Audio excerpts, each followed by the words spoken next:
Hey everyone, David Hamilton here from socialexpression.net. Today with a video on the importance of conversational skills, social skills, those outer skills to help us become more social, and how it kind of plays into the social anxiety thing and kind of beyond it into what I call an abundant social mindset. Now, we all know that it's important to deal with our anxiety because when social anxiety is in place, it can be hard to even say a word. It can be really crippling. So at the same time, though, it's also important to know what to say, what to do, what kind of conversational skills to use in order to meet people, to grow our circles of friends, to accelerate our careers, things like that. So what I've found for myself as being somebody who used to be shy, socially anxious, and an introvert, in transforming into a person that's now socially skilled, I have a lot of social contacts, connections, and I'm still an introvert, by the way. Remember, being social versus shy is different than being introvert extrovert. I've found that it truly is a combination of inner mindset and inner skills, and then those outer kind of behavioral skills, right? So what I say is that the inner skills, the inner mindset, is how we deal with our negative thoughts, our negative feelings, rampant emotions that just seem to overwhelm us that we can't get out of, old self-limiting stories.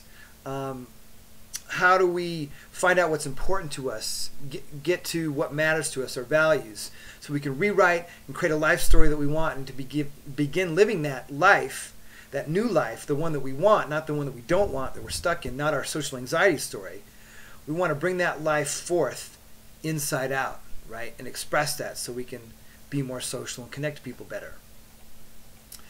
Those are the inner skills, the inner mindset stuff. Now the outer skills are things like, paying attention to how do we do the eye contact?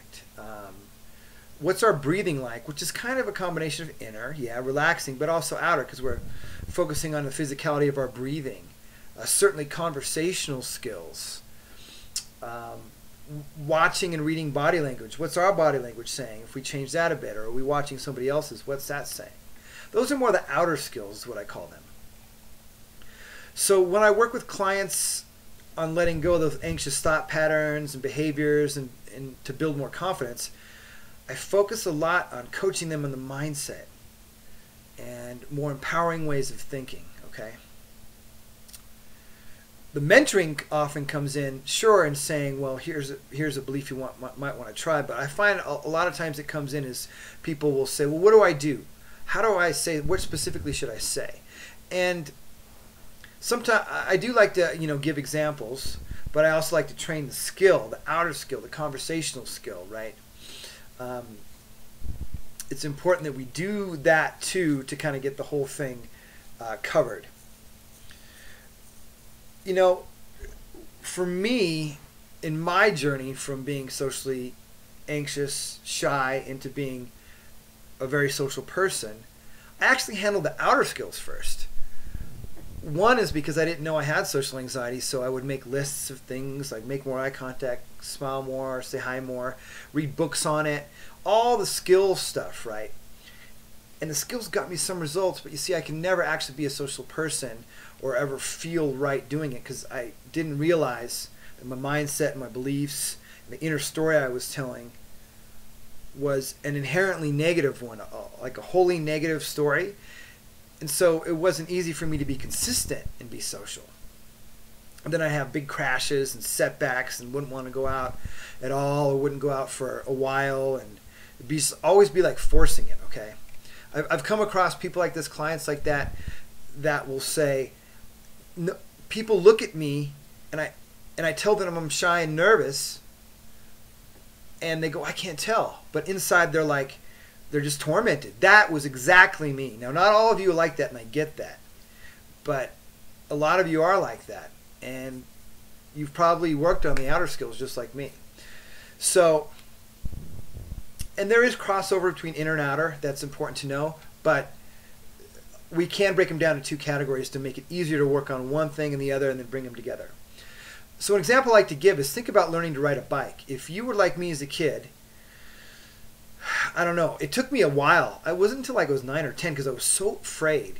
So my dad at one point realized this, and he started, helping me see that my beliefs, and he didn't use these words, or I would say beliefs, but basically that what I was believing about riding a bike, and that I'd get hurt, and that it was unsafe, completely, that those beliefs were getting in the way. So he helped to explain to me and kind of show me the way that would be okay. And then once he got me to do that, he worked on my mindset. Then I got on the bike, and he said, you really can only learn when you're on the bike, because it's an experiential thing. Of course, he didn't say that, but that's what it is. That I have to learn by doing it. So once I was on the bike, then he would coach me on things like how to balance, how to pedal, how to steer, right? External skills. That's the same analogy to what we do when we're working with social anxiety into becoming a social man or social woman. So it's important to address both. And one thing I love to do as an outer skill that I'm going to give real quick in starting conversations is you must be situational. Okay, what does that mean? You must be situational. You need to start paying attention to what's going on around you. Now, I know for those of you that have social anxiety, you're going to say, I can't even do that. That's right. We're going to put that aside for a second and talk about the skill, the outer skill. Is you need to pay attention to what the person's doing, what you're doing, what you're thinking, what's going on in the environment around you. Because I could give you a line to say, but that line won't work in every situation. So you have to use the skill, exercise the muscle of opening or starting conversations situationally. And one of the best ways to do that is to use a situational question. If you're in the coffee shop, someone's standing next to you. It's so easy once you learn how to do it. Somebody's ordering a coffee. I see them ordering coffee. I say, well, what did you order? And they say, oh, I ordered a latte. And then the conversation goes from there. I might say, oh, a latte. I don't drink milk. I get soy in my thing. Do you do soy? Do you do whatever? I could say stuff like that. That's the beginning seed of conversational skills. It's a muscle you have to exercise. And this is exactly what I teach in my Authentic Social Influence course, which is in partnership with Dr. Robert Glover, who's a men's dating expert, former therapist turned men's dating expert. I'm teaching inner and outer mindset of how to become a social master. I'm not focusing on the anxiety part. That's what Dissolve Social Anxiety course does. That's a whole different thing. This is more on when your anxiety is handled or you're working on it yourself, or it's not focusing on that. But there is a mindset portion, because there are people that don't have anxiety that don't know how to be social, and what I call an abundant social mindset. Currently, it's only open to men. Hopefully, it'll be open to men and women soon, or at some point. But right now, that's because there's crossover into the dating world, and it is different for men and women. So that's why the course is only for men right now. The link is right below this video for the Authentic Social Influence course. So if you're interested in that, you can go read about it. You can sign up. Feel free to email me any questions about it at david@socialexpression.net. And you can always subscribe to this YouTube channel, or subscribe to the newsletter at socialexpression.net. Get my free 10 Keys to Social Anxiety Recovery ebook if you haven't yet. And until next video, take care and talk to you soon. Bye.